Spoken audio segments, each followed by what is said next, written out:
I'm Caleb Wirler, and I'm going to be doing the protein supplementation effect on endurance training. A story out of the American Journal of Clinical Nutrition, pretty cool study. So just kind of the background, what I'm looking at, endurance training, we know benefits cardiovascular and skeletal muscle adaptations, increasing their maximal oxygen uptake capacity. So just talking about their VO2 max being able to improve and their muscle mass. We just don't know really what necessarily whether or not protein supplements really benefit that or not. So this study is kind of cool. It compares a protein supplement with an isocaloric amount of carbohydrate. It's a double-blind test, and it's kind of cool that it just looks at. It's been kind of one thing that I've been interested in, been trying to research a little bit, is just the study of looking at what's being ingested specifically and like the timing of it with your training. And so it's cool. They used 44 young, healthy males, college-age kids for a 10-week endurance training program. 4 of them didn't complete because they had injury. Had to be non-smokers, no injuries or anything like that. Couldn't have any allergies to protein or dairy or cardiorespiratory illnesses or anything else like that might impede you from the training sessions.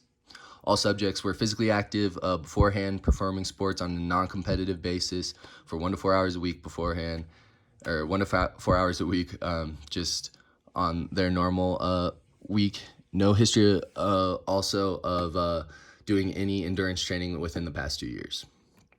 So it's pretty cool that they looked at so many different things during this. They would have 3 exercise sessions per week for a total of 12 weeks, and a rest day after each one. So 3, 1 day on, 1 day off. They consumed their post-exercise drink, and before they went to bed, a drink of either the protein or the carbohydrate. They didn't know which one it was. It was a double-blind test. And they were randomly assigned into their group.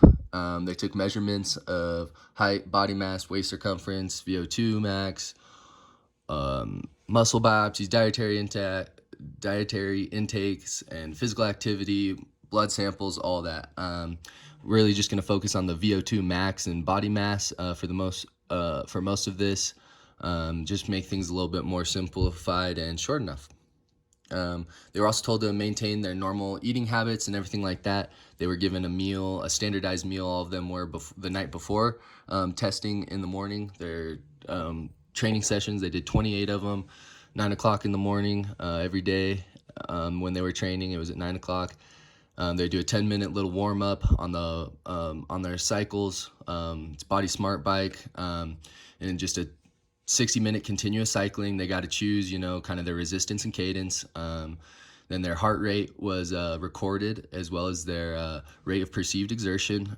They were supervised the entire time. Music and motivational words were as well in place during the study.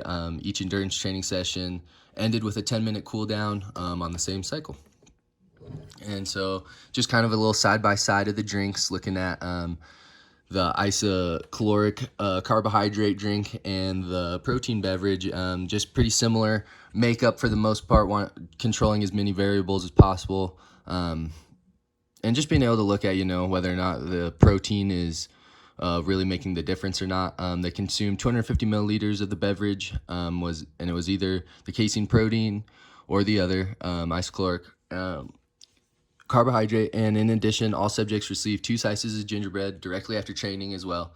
I put in a little bit of the stuff right there as well, just about the makeup of it, the nutrient makeup. The protein and control beverages were masked for taste and smell as well, with additives. And then just kind of the randomized assignment of the groups is in there as well. Did change once the people dropped out a little bit, but this kind of just talks about the t-test that was ran to verify the groups were similar at baseline and were normal with the Shapiro-Wilk test. Going through just the ANOVA test to make sure that there's an actual significant interaction, and Turkey's post-hoc tests were conducted to analyze within group effects and to be able to make corrections, and as well use unpaired t-tests to compare between groups. And the Turkey's POHOC test was also used to look at the effects of in-group stuff like that.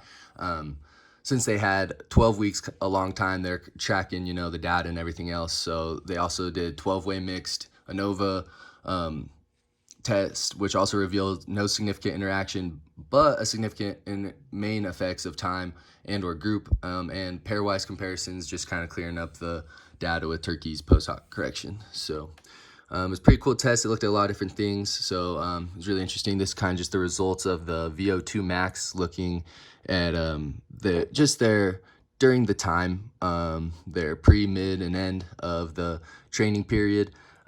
Just kind of, starting out at week 0 and then all the way up to week 6 and then week 12. And so you can kind of see in the first one over here that there is a significant interaction they found for VO2 max, P equals 0.033. Kind of as you look at the graphs over here, you can see just that the pro side does increase after week 0 from the pre, and you can see that the mid and end one too are both well above. You can see that it's about I think it's 49.9 is where it starts at week 5 and then goes up to 54.9. You can see that in the mid, and then you as well see the increase in week 10 for the pro as well. You see it go from 53, I believe, 0.9. Oops, excuse me, that's my mistake. It goes all the way up to 56 by the end of it. Just kind of looking at that and looking at the data and the tests that they use, being able to look at and see that the dots on this one are just the people who participated in the study. So looking at their pre and mid, looking at their pro group and the con group again, and just the side-by-side comparison of those from the pre-mid to the pre-end, you can see that the protein is just a lot higher, and you can kind of see where the people fall as well on their VO2 max, and just how much that they improved. Excuse me. And then this is just looking at the body mass. Being able to look at the pro group after 5 weeks of training, you can see that it goes up. The dots again are the people. You can look at the lean mass or the fat mass. Does the pre to mid and then pre to end comparison as well. And you can see again that the pro is significantly higher. See a P of 0.73 and then a P of 0.82 for the body mass. Remained stable pretty much in the con group over time.